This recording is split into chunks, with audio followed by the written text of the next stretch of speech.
What is the internal dialogue? That's the topic of today.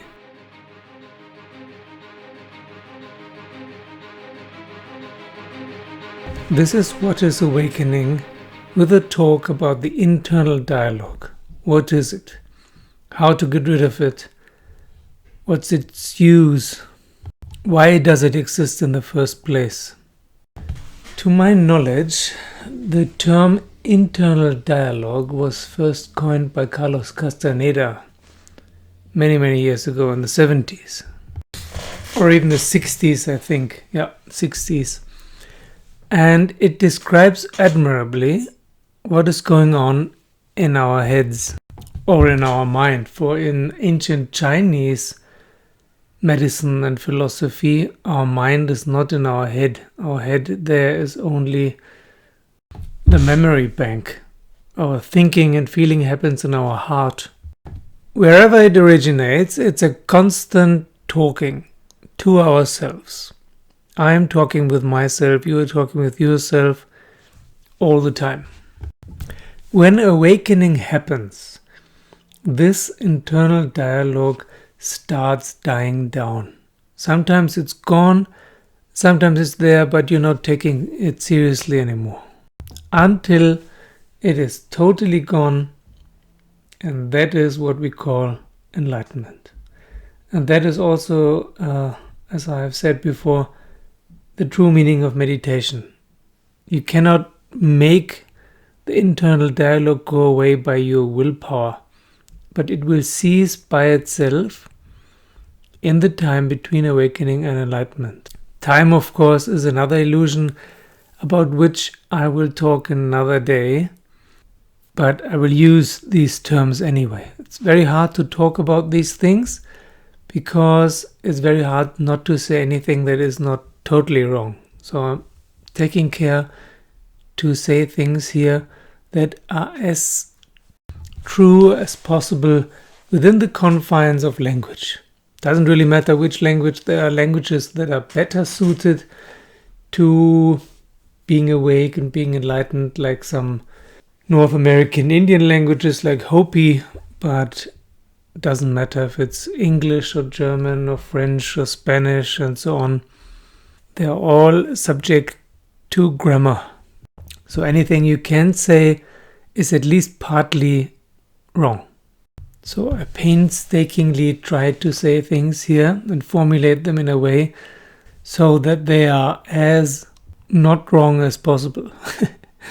Anyway, the babbling in our heads or in our minds is going on constantly, and it is a reminder of our story. It's part of our story. We keep repeating our story about ourselves to ourselves so that we don't forget and that we continue its fake continuity. This story about ourselves is creating everything that we perceive the way we perceive it. So from the point when awakening happens onwards, it starts falling away, like everything else that belongs to the ego, belongs to the personality, belongs to what we think we are and define ourselves, is falling away. And with the ego and with the internal dialogue, the story starts dissolving, and you realize that it is not true and never has been true. Don't just believe what I'm saying, confirm it yourself. Anything that you think to be a fact, try to confirm it. Try to find out if it is really a fact. What is it based on? And is that really a fact? And so on and so on and so on. And you will arrive at the same solution that every philosopher has arrived at the last 2000 years and more. There are no facts. You cannot know anything for sure, and therefore you can just as well discard it. This instills fear in most people's minds, so they don't do it. But fear is the same thing than boredom and anything else. The way you deal with it is follow it. Follow it until the end and see what is really there. What is the root of the fear? What is the root of the boredom? What is the root of the thing you think is a fact? What is the root of any emotion or any thought you think, and you think you feel? You might arrive at the solution I. The root is I am, I feel, I think, I sense. This is maybe the only thing we can agree upon that is a sure thing. And even that, if you follow it consequently to the end, this I am, what is there at the end of it? Definitely no internal dialogue, I can tell you that much. The internal dialogue is like leaving the radio on all the time. And there's always this all kinds of commentary. It's basically a commentary of everything that's going on all the time. And the main thing that is going on all the time is the internal dialogue.